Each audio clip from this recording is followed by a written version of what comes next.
The Upanishads, translated by F. Muller in 2 parts. Part 1. Khandogya Upanishad 8th, Prapataka 3rd, Khanda. These true desires, however, are hidden by what is false. Though the desires be true, they have a covering which is false. Thus, whoever belonging to us has departed this life, him we cannot gain back, so that we should see him with our eyes. Those who belong to us, whether living or departed, and whatever else there is which we wish for, and do not obtain all that we find there. If we descend into our heart, where Brahman dwells, in the aether of the heart, there are all our true desires, but hidden by what is false, as people who do not know the country walk again and again over a gold treasure that has been hidden somewhere in the earth, and do not discover it. Thus do all these creatures day after day go into the Brahma world. They are merged in Brahman while asleep, and yet do not discover it, because they are carried away by untruth. They do not come to themselves, i.e., they do not discover the true self in Brahman dwelling in the heart. That self abides in the heart, and this is the etymological explanation. The heart is called Hridayam instead of Hridyayam, i.e., who is in the heart.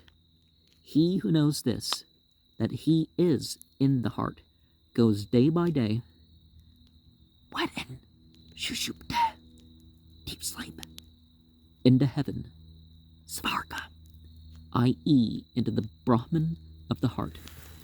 Now that serene being, which after having risen from out this earthly body, and having reached the highest light, self-knowledge, appears in its true form, that is the self. Thus he spoke when asked by his pupils. This is the immortal, the fearless. This is Brahman. And of that Brahman, the name is the true, Satyam. This name, Satyam, consists of 3 syllables, Sat, Te, Yam. Sat signifies the immortal, T, the mortal, and with Yam he binds both, because he binds both, the mortal and the immortal. Therefore it is Yam. He who knows this goes day by day into heaven, Svarga. And I didn't quite speak in the order of the thing there, the immortal and the mortal, so I feel like I had to change it for that. All desires mentioned before are fulfilled. If we find their fulfillment in ourself, in the city of Brahman, within our heart, there we always can possess those whom we have loved. Only we must not wish to see them with our eyes.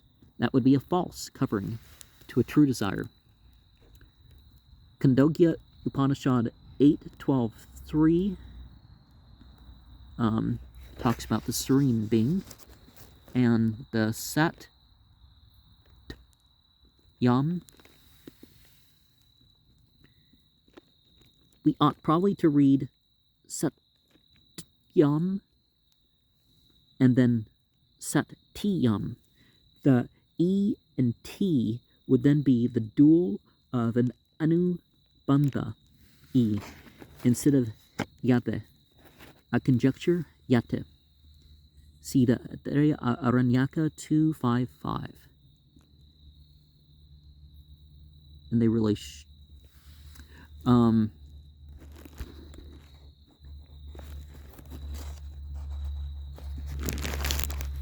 yeah, it's difficult sometimes to merge the understanding and working with the eternal and the temporary, but it can be done.